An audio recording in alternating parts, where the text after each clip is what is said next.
अस्सलाम वालेकुम। इस वीडियो में हम इनपुट का जो एलिमेंट है उसको डिस्कस करेंगे। तो इनपुट का element actually different types of, इसमें डिफरेंट टाइप्स आती हैं इनपुट के एलिमेंट में।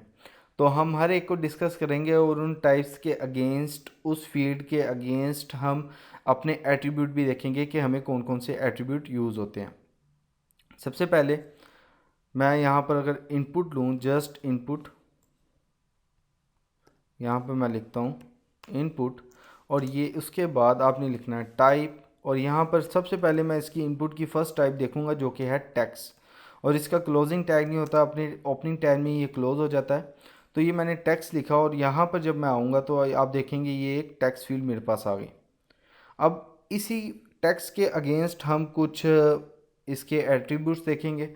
और वो एट्रीब्यूट्स ऐसा नहीं है कि टेक्स्ट में यूज़ होते हैं, बाकी फील्ड में भी उनमें से कुछ एट्रीब्यूट्स यूज़ हो जाते हैं, लेकिन कुछ एट्रीब्यूट्स ऐसे होते हैं जो कि स्पेसिफिकली किसी फील्ड के लिए होते हैं। आगे जाके जब हम करेंगे आपको पता चल जाएगा। तो टेक्स्ट के लिए सबसे पहले तो मैं ऑटो फोकस का रखता हूँ।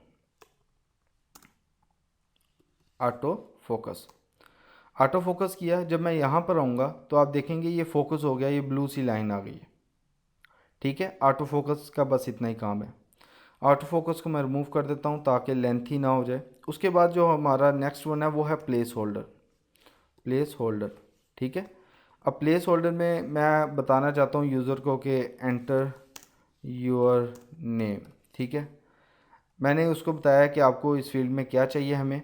तो जैसे ही मैं इधर आऊँगा तो आप देखेंगे एक पीछे लाइट, आप कह लें लाइट में लिखा, लाइट ब्लैक में लिखा हुआ है कि एंटर योर नेम। जैसे ही मैं इस पर कोई लफ्ज़ लिखूँगा तो जो मेरा ये एंटर योर नेम है ये रिमूव हो जाएगा और वो मेरा आगे वर्ड लिखा आएगा। तो ये होता है यूज़र को बताने के लिए ये फील्ड किस चीज़ के लिए। इसके अलावा भी अगर हम यहाँ पर भी लिख सकते हैं नेम, तो ये मुख्तलिफ़ एट्रीब्यूट्स मुख्तलिफ़ सिनेरियोस में यूज़ होते हैं। प्लेस होल्डर में होता है कि आपने जो यूज़र को बताना है आपने क्या लिखना है उसके बारे में। तो यहाँ पर आएँ तो ये इस तरह से आपको दिखाई देगा। तो ये था हमारा प्लेस होल्डर। इसके बाद जो हम डिस्कस करेंगे वो हम डिस्कस करेंगे अपनी डिसेबल्ड के लिए। डिसेबल्ड अगर मैं लिखता हूँ यहाँ पर और वैल्यू दे देता हूँ अली, तो जैसे ही यहाँ पर मैं आऊँगा तो ये क्या करेगा, एक तो मेरी वैल्यू जो है वो तो शो करवाएगा, लेकिन इसमें यूज़र को इनपुट की इजाज़त नहीं देगा। मैं इसमें किसी भी किस्म की इनपुट नहीं दे रहा, ये डिसेबल है। उसका कलर भी उसने चेंज कर दिया। तो आई होप कि आप समझ रहे होंगे, मैं इसलिए ये जल्दी बना रहा हूँ ताकि थोड़ी वीडियो की लेंथ लंबी ना हो जाए। तो ये डिसेबल ये करता है कि यूज़र को इनपुट की इजाज़त नहीं देता, और आप अपना कुछ इस पर शो भी करवाना चाहते हैं या फिर आप नहीं भी करवाना चाहते तो वैल्यू को रिमूव कर सकते हैं। इसके अलावा डिसेबल्ड का काम हमारे पास एक और चीज़ भी करती है जो कि है रीड ओनली। रीड ओनली, ठीक है। जब मैं यहाँ पर आऊँगा तो वैल्यू मुझे शो करेगा, और उस तरह का डिसेबल का वो कलर नहीं मुझे दे रहा कि डिसेबल नहीं है ये, लेकिन इसमें फिक्स्ड वैल्यू एडमिन की तरफ से ऐड की गई है और यही आगे जाएगी। जिस तरह के ये अली है तो मैं कुछ भी टाइप कर रहा हूँ तो टाइप नहीं हो रहा। तो ये एट्रीब्यूट था। उसके बाद ये कुछ एट्रीब्यूट्स मैं डिस्कस कर रहा हूँ, ये मैं रिमूव इसलिए कर रहा हूँ क्योंकि ये टेक्स्ट फील्ड काफ़ी लेंथी नीचे तक चली जाएगी। तो इसको साथ साथ मैं रिमूव इसलिए कर रहा हूँ। उसके बाद हमारे पास एक होता है रिक्वायर्ड।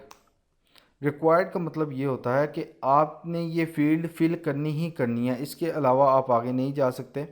अब रिक्वायर्ड के क्योंकि हमें इसका मतलब बताना है तो यहाँ पर एक मैं इनपुट फील्ड और ले लेता हूँ, इनपुट, ठीक है, टाइप। और यहाँ पर हमारे पास इनपुट टाइप होती है, सबमिट का एक बटन बनता है। और सबमिट का बटन करता क्या है कि ये हमारे फॉर्म का डाटा सबमिट करता है, जैसा कि इसके नाम से ही जाहिर है, सबमिशन। तो यहाँ पर एक मेरा बटन बन गया होगा सबमिट का। मैं इसमें क्लिक करता हूँ तो ये आप देखें ये प्रेस हो रहा है।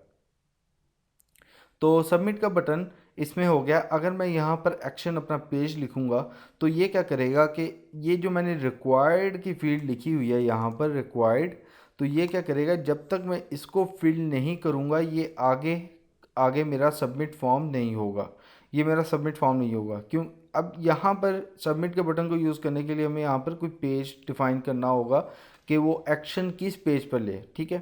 उसके लिए तो ये मैं आपको जस्ट बता रहा हूँ कि रिक्वायर्ड का वर्ड क्यों यूज़ होता है, कि जब भी आप कोई फॉर्म सबमिट करेंगे तो अगर आपने अपनी फील्ड रिक्वायर्ड लिखी है तो यूज़र उसको फिल किए बगैर आगे मूव ऑन नहीं कर सकता। तो ये जस्ट रिक्वायर्ड का फ़ायदा था। उसके बाद एक इसमें यूज़ होता है नेम का। अब नेम का करता क्या है कि ये आपकी फ़ील्ड को यूनिक बनाने के लिए यूज़ होता है, कि अगर आपने कोई इनपुट लिखी है नेम, तो हमें इसको डेटाबेस में किस तरह से फैच करना है, किस तरह से इसमें से वैल्यू लेनी, तो हम उसको नेम के ज़रिए से आइडेंटिफाई करते हैं। तो जस्ट ये काम होता है नेम का। तो आई होप कि आपको इस फील्ड का समझ आ गई होगी, टेक्स्ट की फ़ील्ड की। अब हम जिस तरह के मुख्तलिफ टाइप्स ऑफ इनपुट की फील्ड करते जाएंगे, उसके अगेंस्ट कुछ ना कुछ हम देखते जाएंगे कि किस तरह से ये काम करता है।